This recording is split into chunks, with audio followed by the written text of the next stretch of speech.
Yes les amis, bienvenue sur VCR CFC pour une nouvelle vidéo Actu Foot de Chelsea. Également l'avant-match entre Chelsea et Wolverhampton. Avant de commencer, s'il vous plaît, abonnez-vous, likez et partagez également si le contenu vous a plu. Et on y va. Aujourd'hui, dans l'actu de Chelsea du 6 février 2026, on va revenir sur les interviews de Enzo Fernandez et de João Pedro qui en ont profité pour parler de Liam Rossignol et d'autres sujets. Également, on va revenir sur l'avant-match entre Chelsea et Wolverhampton dans 24 heures. On y va.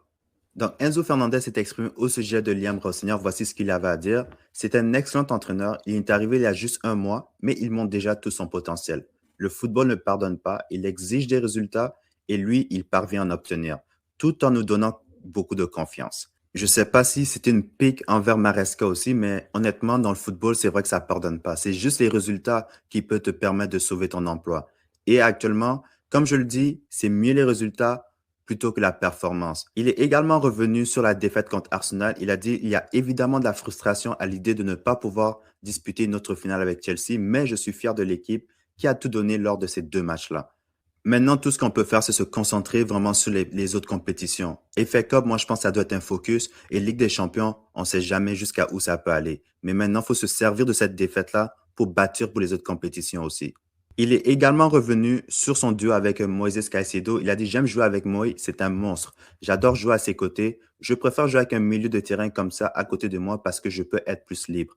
Donc, lui, clairement, tu sais qu'il profite du fait que Moises Caicedo est derrière lui. Maintenant, imaginez si on est capable de jouer maintenant avec trois milieux de terrain, avec André Santos et Moises Caicedo. Moi, je pense que Moises Caicedo aussi, il peut montrer plus de qualité offensive.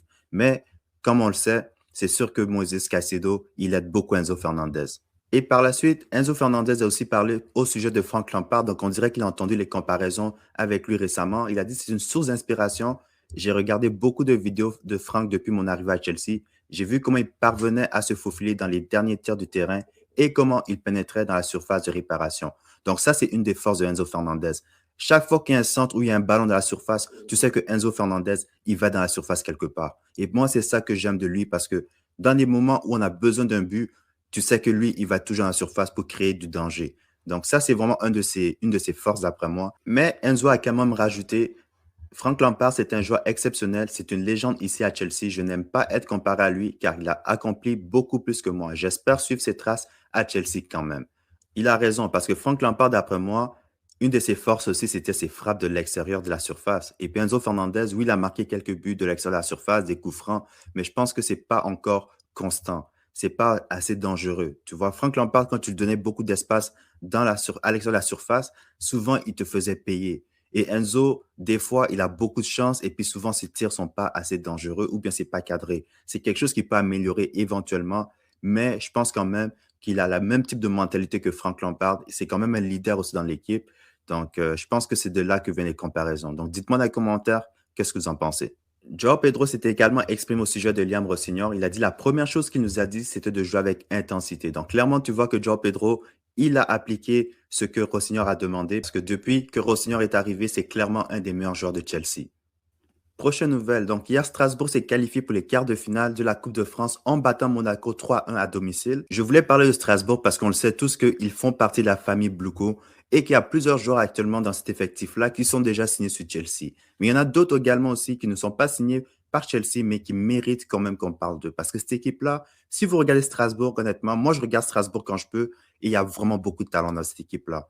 Et il y a plusieurs joueurs dans cette équipe-là que l'été prochain, je vous dis qu'il va y avoir beaucoup d'équipes qui vont venir cogner à la porte de Strasbourg. Et quand tu regardes la majorité de ces joueurs-là, comme par exemple Penders, Barco, Doué, Doucouré, Panicelli, Enciso, Moreira, c'est tous des joueurs qui peuvent avoir un avenir du côté de Chelsea.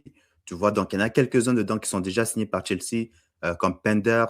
Euh, En fait, Penders est le seul qui est signé par Chelsea actuellement dans cette liste-là. Mais si Chelsea veut un de ces joueurs-là, croyez-moi qu'ils vont avoir priorité sur n'importe quel club en Europe. Et ça a d'ailleurs été reconfirmé que Liam Rossignol a demandé à Chelsea de recruter Valentin Barco cet été. Il y a le Bayern également qui est intéressé par le joueur argentin, mais il y a d'autres clubs aussi qui sont intéressés. Je sais qu'il y a le PSG qui sont intéressés. Il y a d'autres clubs aussi en première ligue qui sont intéressés par le jeune joueur argentin.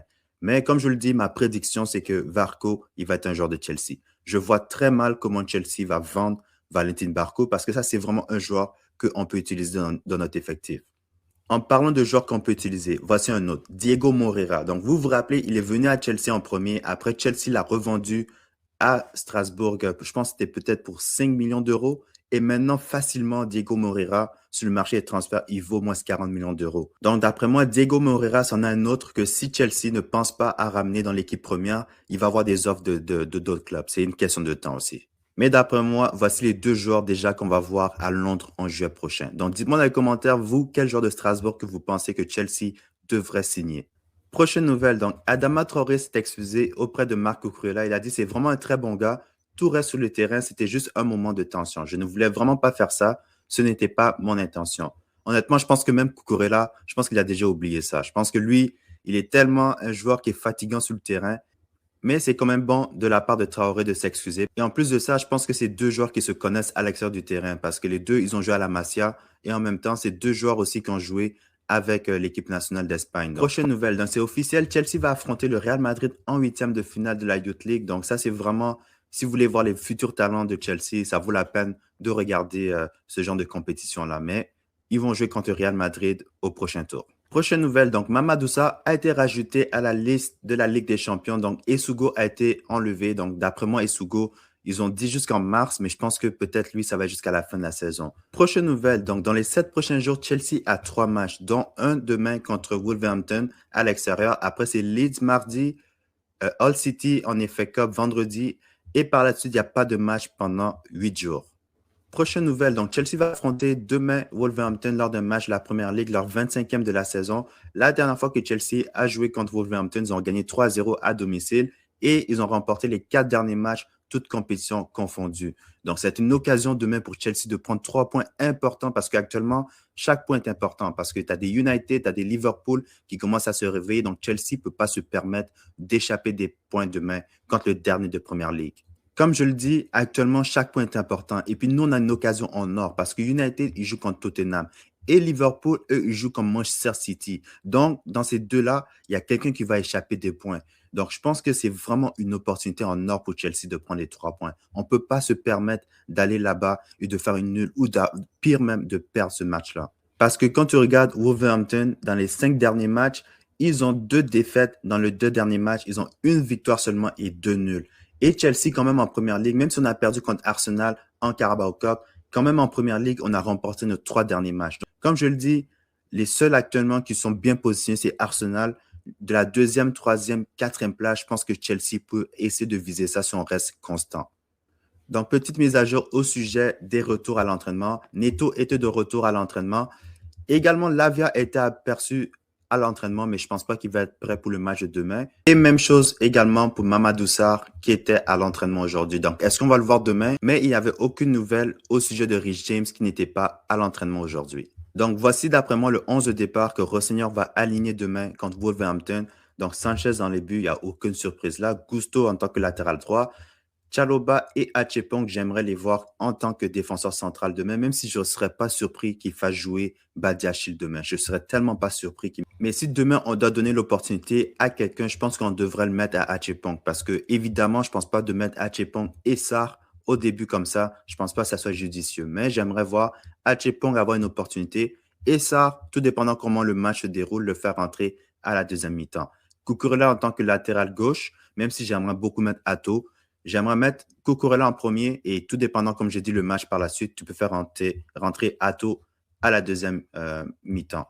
Après, tu as Santos et Caicedo qui seraient mes doubles pivots. Je mettrais Palmer sur le côté droit. Je mettrais Fernandez en tant que milieu offensif. Je mettrais Estival sur le côté gauche ici. Et je mettrais João Pedro en tant que numéro 9. Parce que Pedro Neto, évidemment, il revient à l'entraînement. Donc, je ne sais pas s'il va être à 100%. Donc, je préfère le garder en tant qu'option sur le banc. Garnacho aussi, il vient à partir du banc. Delap, la même chose. Donc, je pense que ça serait un bon 11 de départ pour battre Wolverhampton. Et ça devrait être un match qu'on doit gérer dès la première mi-temps. Il ne faut pas avoir un match où on encaisse un but et on doit courir après le score. Il faut vraiment que ce soit un match qu'on gère de A à Z. Donc, mon score de prédiction demain contre Wolverhampton, je pense que ça va être 3-1.